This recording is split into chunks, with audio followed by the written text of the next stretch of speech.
what I call minor factors, they compound each other. And there's lots of data out there to show that the more minor factors you have, the less likely you are to have a baby. And if you have up to 3 minor factors, that is enough to give a couple an average of 40 years time to pregnancy. No one has 40 years to get pregnant. And a couple at peak fertility gets pregnant in 3 months. Literally, it's have sex, get pregnant, have a baby, done. We're no longer having this conversation. So you see, there's a huge distinction between there being, quote unquote, nothing wrong, and there being even minor things that are getting in the way, stopping you from having a baby. And if we don't get clarity on those pieces, we again keep going around in circles. So from the individual's perspective, it's that analysis that I was talking about earlier, which is act pregnant now to get pregnant later. What are the things that you would start doing? What are the things that you would stop doing? If a person is not doing any exercise, well, that will be useful for them to start to do some. If a person is eating only junk food, well, vegetables is going to be a really great start. Right? If somebody smokes, drinks, get rid of those. Like, would you do that if you were pregnant right now? Would you be drinking and smoking if you had a baby in your womb right now? The reality is that every single person listening to this already has 50% of that little baby that they want to create within themselves right now. And so if we're not taking care of those cells, if we're not taking care of the health and optimization of the health of those cells, we are decreasing our chances of taking home a healthy baby or taking home a baby at all. Right. Now, so that's very profound, Gabriela. Right. Thank you once again, Gabriela Rosa, for that incredible insight. So I want us to get to the bedroom matters. I hope you don't mind. Oh, let's go. Because I know that you're an expert in this regard also. Do men and women experience sexuality differently? You know, it's interesting that you say that. I wouldn't say that I'm an expert, but I do have Talk Sex with Gabriela Rosa podcast that I interview many experts on this topic. But look, men and women do experience sexuality differently, even just from the context of how our hormonal balance occurs and hormonal changes occur throughout the month. You know, a man's kind of libido, so to speak, is pretty static, right? Now, if he's extra stressed, if he's not sleeping well, if he has, you know, if he's an alcoholic, if he takes drugs, all of those things will depress his libido, and it will be depressed in a continuum, right? In a constant. Whereas for women, our libido increases and wanes. And it happens because why? Well, it happens along the same side, the same ovulatory cycle that we have, because nature has a major game plan, which is to make women have babies. Now, you and I know that there are certain times in our cycle that there is no way that a man, any man, no matter how hot he is going to come anywhere near us.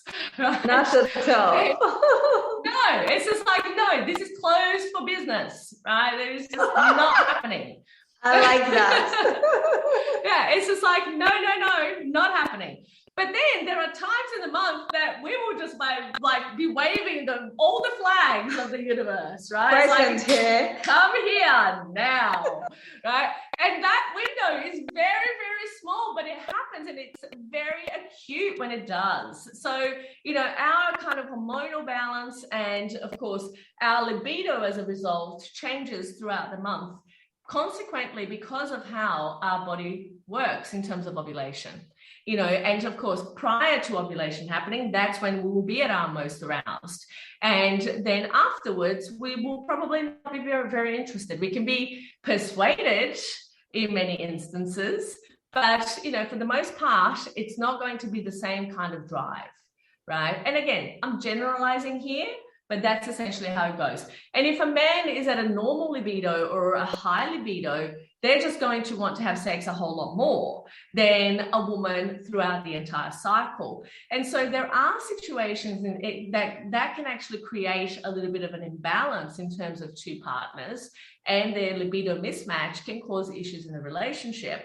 But it doesn't have to be this way. In fact, I actually recommend, I interviewed a fantastic sex therapist in one of the episodes of Talk Sex with Gabriela Rosa. I think it was episode 6, actually. And I would recommend people looking at that, which is a low and high libido situation where couples may have differential libido and how to meet in the middle somehow. Because sometimes it's not about, a person enhancing or increasing their libido and the other person decreasing it. It's realizing that there are different levels of experience that you can have sexually with your partner. That, some days a partner perhaps with higher libido, they would be happy just to cuddle or just to be made to have an orgasm. They don't necessarily want to have intercourse, vaginal penile intercourse. But, and so having those conversations and understanding that there are different levels of intimacy and different levels of sexual interaction and how you can negotiate and navigate that in a relationship is very, very useful. So that episode is definitely one that I would recommend. Sure. Thank you once again, Gabriela Rosa. Do you have any projects in the pipeline you'd like to share? Well, I do have many projects. One of the ones that we've completed just recently is an assessment, a predictive assessment for patients who are trying to get pregnant. And it helps them to understand their probability of taking home a healthy baby via our program, via not doing anything and trying naturally, via doing IVF. And or the combination of some of those things. Understanding the probability rate of those conception attempts helps people make decisions in terms of their fertility moving forward. And so I'm constantly working on improving that. I'm definitely working we're releasing a women's health program later this year. And so that's another big kind of, focus that I have at the moment in making sure that that's happening. And of course, I am working on my doctorate of public health. I've been applying and I'm waiting on a response, which takes forever. But that's definitely happening sometime in the future. Great. I wish you best of luck in all your future endeavors, Gabriela. Thank you, Amabola. I really appreciate it. All right. Gabriela, do you have any other information you'd like to share with my audience?